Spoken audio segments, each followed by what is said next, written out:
اسی طرح سے یہ دعا ہے جو دو سجدہ کے بیچ میں پڑھی جانے والی دعا، اللہم اغفر لی وارحمنی واہدنی وعافنی وارزقنی، یعنی دو سجدہ کے بیچ ایک سجدہ دے دیے، پھر جو بیچ میں بیٹھک ہوتا ہے تھوڑا سا وقت 10 سیکنڈ 20 سیکنڈ، اس کے بعد پھر دوسرا سجدہ آپ کریں گے، اس کے بیچ والی دعا یہ ہے اللہم اغفر لی، اے اللہ مجھے معاف کر دے، وارحمنی مجھ پر رحم فرما، واہدنی مجھے ہدایت دے دے، وعافنی مجھے عافیت دے، وارزقنی مجھے رزق دے۔ یہ چیز دو سجدہ کے بیچ میں مانگنے والی دعا، لیکن اکثر لوگوں کو معلوم نہیں ہے، دو سجدہ کے بیچ میں کوئی بیٹھتا ہی نہیں ہے۔ عام طور پر آدمی کو آپ دیکھیں گے جو نماز پڑھتا ہے اتنا زور سے اتنا جلدی نماز پڑھتا ہے، ایک سجدہ آیا نہیں کہ سیدھا بیٹھتا بھی نہیں ہے، دوسرا سجدہ چلا جاتا ہے، اور دو سجدہ کے بیچ میں جو دعا ہے یہ پڑھنا ہی ہے،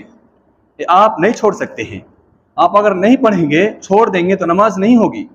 اسی لیے یہ دعا یاد کرنا ضروری ہے۔ آپ کہیں گے تو میں تو نماز ہی نہیں پڑھتا ہوں، لیکن جمعہ کو تو پڑھتے ہیں، اس دن بھی دو سجدہ ہے کہ نہیں؟ اس دن تو 3 سجدہ نہیں ہے، جمعہ کی نماز میں 3 سجدہ نہیں ہے، اس دن بھی 2 سجدہ ہے۔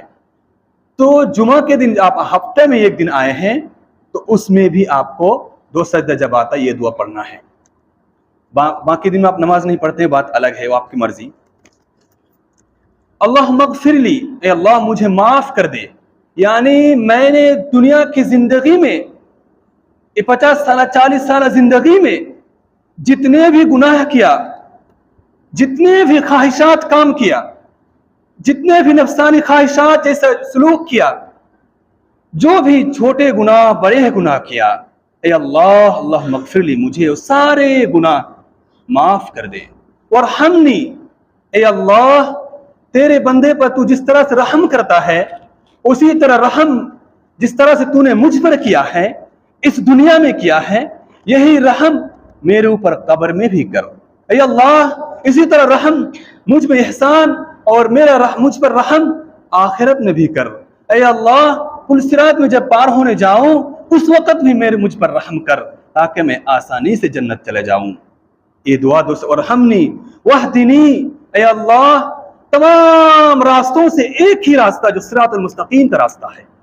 جو سیدھا راستہ دکھاتا ہے، جو تیرے نبی کا راستہ ہے، جو جس وجہ سے تو نے نبیوں کو بھیجا، جس طرح سے تو نے نبیوں کو بھیجا، جس طرح سے تو نے کتاب نازل کی، جو راستہ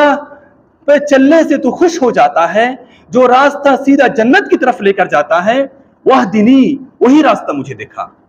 وعافنی اور مجھے عافیت دے، مجھے سیکورٹی دے تاکہ میں یہ زندگی آسانی سے گزار سکوں، وارزقنی اور مجھے رزق دے، ایسے رزق جو آسانی سے مل جائیں، جو کمائی کے بعد تھکان نہ ہو، جو حلال رزق ہو، سود سے دور رزق، حرام سے دور رزق، رشوت خوری سے دور رزق، اور کسی کے ڈاکہ ڈاری سے دور رزق، چوری سے دور رزق، کسی کے مال دبانے سے دور رزق، یہ ساری چیزوں سے دور ایک حلال رزق جو کھاتا ہوں، جو کھاؤں گا، جو اپنے کھاؤں گا اور اپنے بچوں کو کھلاؤں گا، ایسا رزق دے جو کل قیامت کے دن جب سوال کیا جائے لَتُسْأَلُنَّ يَوْمَئِذٍ عَنِ النَّعِيمِ، جب نعمتوں کے بارے میں سوال کیا جائے تب میں آسانی سے وہ نعمت کا سوال کا جواب دے سکوں، اور میرا رزق تمام کے تمام میری کمائی حلال ہو، مجھے ایسا رزق دے۔